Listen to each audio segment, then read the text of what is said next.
तो एक ही study point में आपका स्वागत है। मैं अंजलि कुशवाहा आज आपके लिए लेके आई हूँ यूरिनरी सिस्टम का पार्ट 4। इसमें हम रेनल फेल्योर के बारे में पढ़ेंगे, जो एक तरीके का डिसऑर्डर है, जो कि रेनल सिस्टम का डिसऑर्डर है।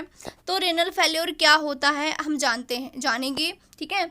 तो लॉस ऑफ रेनल फंक्शन, यानी कि जब किडनी के फंक्शन में लॉस होने लगता है, कमी आने लगती है या फिर किडनी काम करना बंद कर देती है, तो उस कंडीशन को हम रेनल फेल्योर कहते हैं। ये दो तरीके का होता है, एक्यूट रेनल फेल्योर और क्रॉनिक रेनल फेल्योर, ठीक है। तो इसके बारे में हम एक एक करके जानेंगे कि एक्यूट रेनल फेल्योर क्या होता है। तो एक्यूट रेनल फेल्योर में क्या होता है, sudden loss of kidney function देखने को मिलता है। मीन्स जो आपका एक्यूट रेनल फेल्योर है वो क्या होता है, इसमें क्या होता है कि जो आपका किडनी होती है वो अचानक से काम करना बंद कर देती है या फिर काम करने में कमी आने लगती है। तो उस कंडीशन को क्या कहते हैं, एक्यूट रेनल फेल्योर कहते हैं। इसमें अगला पॉइंट दिया गया है, टेम्परेरी लॉस ऑफ फंक्शन देखने को मिलता है। इसमें क्या होता है कि जब का एक्यूट रेनल फेल्योर है, एक किस तरह का एक टेम्परेरी बीमारी मान सकते हैं कि जिसको हम ट्रीटमेंट के द्वारा सही कर सकते हैं, और जिसको ट्रीटमेंट करवाने पर जो रेनल होती है, आपकी किडनी होती है, वो दोबारा से काम करना स्टार्ट कर देती है। इसकी इटियोलॉजी होती है, शॉक है, जैसे बर्न है, नेक्रोसिस है, इस्कीमिया है, इन्फेक्शन है। ये सभी बीमारियों के कारण भी क्या होता है, आपको एक्यूट रेनल फेल्योर हो सकता है। इसमें अगला टर्म दिया गया है एजोटीनिया। एजोटीनिया क्या होता है, collection of nitrogen waste in blood. जब ब्लड में नाइट्रोजन का लेवल जो होता है वो जब ज़्यादा हो जाता है, तो उससे क्या कहते हैं, हम एजोटीनिया कहते हैं। अगला देखते हैं हम यहाँ पे क्रॉनिक रेनल फेल्योर क्या है। तो एंड स्टेज रेनल फेल्योर, यानी कि जो रेनल फेल्योर है उसकी लास्ट जो स्टेज है उसको हम कहते हैं क्रॉनिक रेनल फेल्योर। क्योंकि ये आपकी क्या होती है, प्रोग्रेसिव होती है। प्रोग्रेसिव मतलब ये किडनी जो आपकी काम करने में जो कमी आ रही है वो बहुत ज़्यादा प्रोग्रेस करती जाती है, ये वाली बीमारी। और क्या होती है, इरिवर्सिबल भी होती है। इरिवर्सिबल का मीन्स होता है कि जो आपकी किडनी काम करना बंद कर रही है उसको ट्रीटमेंट के द्वारा इसको हम दोबारा सही नहीं कर सकते हैं। एंड में क्या होता है, ये पूरी तरह से काम करना बंद कर देती है, और क्या होता है, इसमें पेशेंट की डेथ भी हो सकती है। तो इसे कुछ पॉइंट दिए गए हैं, जैसे कि पॉइंट है CRF, यानी कि क्रॉनिक रेनल फेल्योर जो होता है वो इरिवर्सिबल होता है। मींस इसको ट्रीटमेंट के द्वारा सही नहीं किया जा सकता है, और यह बॉडी के सभी मेजर सिस्टम को भी अफेक्ट करता है। यानी कि अगर किसी पेशेंट को क्रॉनिक रेनल फेल्योर हो गया है तो उसका जो पूरा सिस्टम है, बॉडी के जितने भी सिस्टम्स हैं वो क्या होते हैं, प्रभावित हो जाते हैं, अफेक्टिव हो जाते हैं।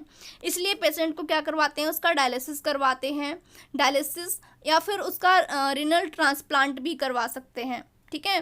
क्योंकि अगर ऐसा नहीं करवाएंगे तो ब्लड का प्यूरिफिकेशन नहीं हो पाएगा। प्यूरिफिकेशन नहीं होगा तो बहुत सारे अपशिष्ट पदार्थ होते हैं, वेस्ट प्रोडक्ट होते हैं जो बॉडी में जमा हो जाएंगे, और अंत में क्या होगा, पेशेंट की डेथ ही होनी है, ठीक है। तो अगला आप देखते हैं, यहाँ पे पॉइंट दिया गया है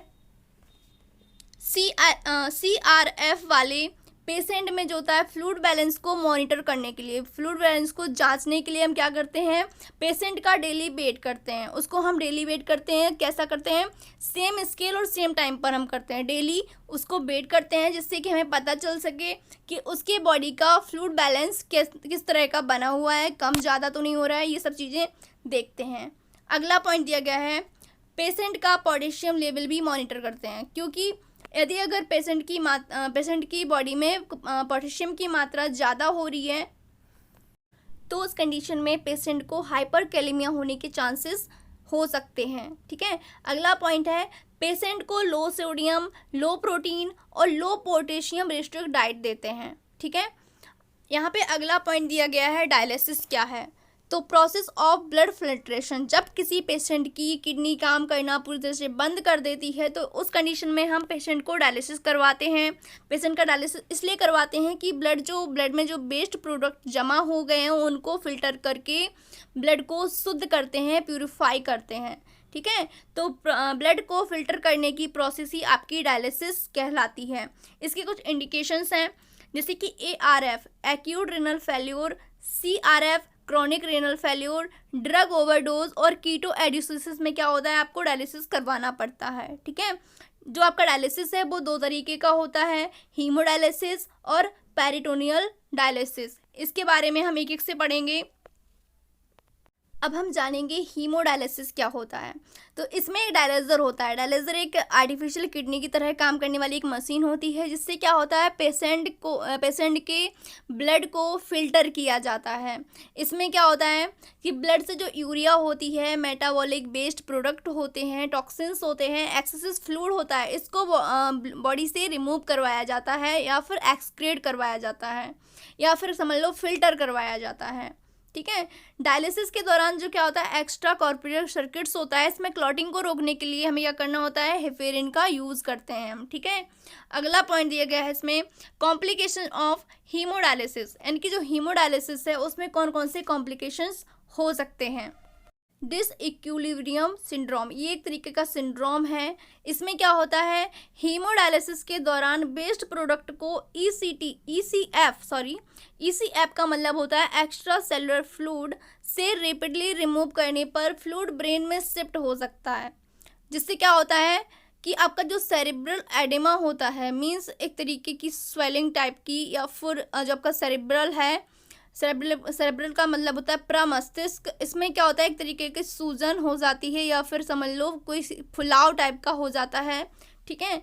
तो इस तरह की आपका क्या है, डिसइक्विलिब्रियम सिंड्रोम के अंतर्गत आता है। ठीक है।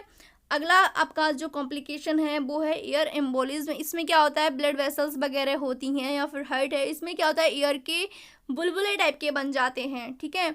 तो ये भी क्या है, एक तरीके का कॉम्प्लिकेशन है, जो क्या है, हीमोडायलिसिस की वजह से हो सकता है। ठीक है। इसमें नोट करके कुछ पॉइंट दिया गया है।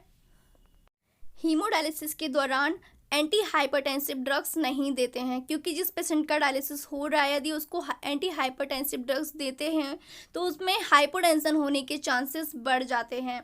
अगला पॉइंट है पेरिटोनियल डायलिसिस। पेरिटोनियल डायलिसिस क्या होता है, तो इसमें जो पेरिटोनियम मेम्ब्रेन या पेरिटोनियम लेयर होती है, इसमें क्या होती है, सेमी परमीबियल मेम्ब्रेन की तरह कार्य करती है। सेमी परमीबियल मेम्ब्रेन का मीन्स होता है अर्ध पारगम में झिल्ली की तरह कार्य करती है, जिससे कुछ अणु और कुछ आयन क्या होते हैं, आर पार हो सकते हैं। सभी चीज़ें आर पार नहीं हो सकती हैं, कुछ ही चीज़ें हो सकती हैं, इसीलिए इसको सेमी परमीबियल मेम्ब्रेन की तरह ही रखा गया है।